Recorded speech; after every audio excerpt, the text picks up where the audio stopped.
staff photographers was there and took a picture of it, and I framed it and I sent him a note saying, "You're the only man who ever got away with cold cocking the president." Wow.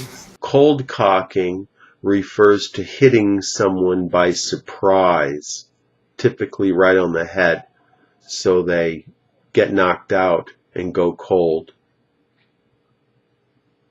For the expression cold cocking, the cold refers to doing something unprepared or unexpected. The cocking refers to the cocking of a gun before the gun is fired.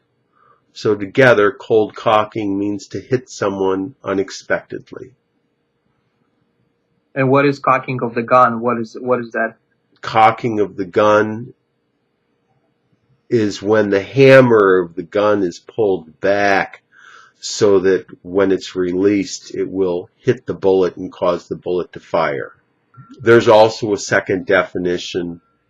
There's also a second expression, cold clocking, with a slightly separate definition. And the idea is that a clock has a face, so the person gets hit in the face. So if somebody gets hit, they might say they got clocked.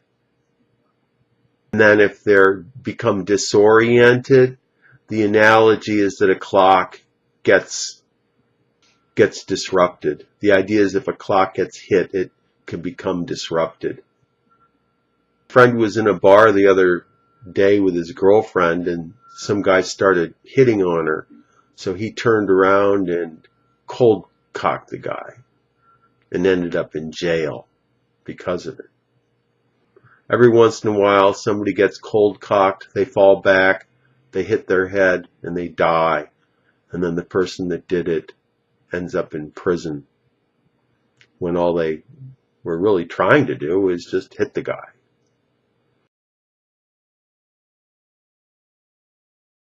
Two weeks from tonight is Jenna's wedding, so I'm a little wistful this evening. Plus, this is my last White House Correspondents' Dinner as president. Wistful refers to a feeling of sadness or mournfulness about the past, usually, typically in some sort of nostalgic manner where people feel that they missed out on something or they missed the old days in some way. And it's a bittersweet feeling, right? Because it's usually a bittersweet feeling, yes, because there are good feelings mixed in with the bad feelings. And they're usually inseparable. You can't feel the one without feeling the other. So, for example, if someone was in a relationship years ago, they still may feel fondly towards their girlfriend or boyfriend, but at the same time they may feel sad that they're not there and regretful, and at the same time they may also realize that the relationship was not going to work out. So there's a mix of feelings. It's important not to get wistful after you break up with someone, because otherwise you won't allow yourself to feel open to new relationships. A lot of people feel very wistfully about the days of Ronald Reagan, as if everything was so great. But they seem to forget a lot of the things that weren't so great, and they also forget a lot of the things that are pretty good now that weren't so great back then. So it's a mixed feeling, and it's usually not very accurate.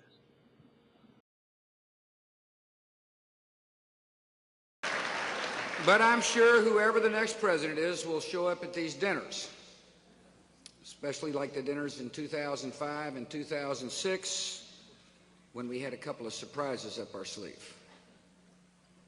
Up one's sleeve, or up your sleeve or up our sleeves refers to the idea of having tricks or surprises of some type hidden inside the sleeves of your shirt that you will bring out at the optimum time.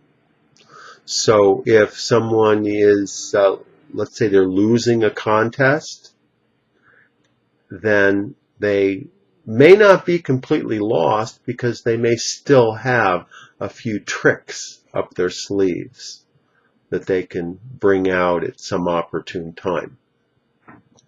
The idea comes from cards where people would cheat while they were playing cards, and they would actually have cards hidden up their sleeves to pull out at the right time.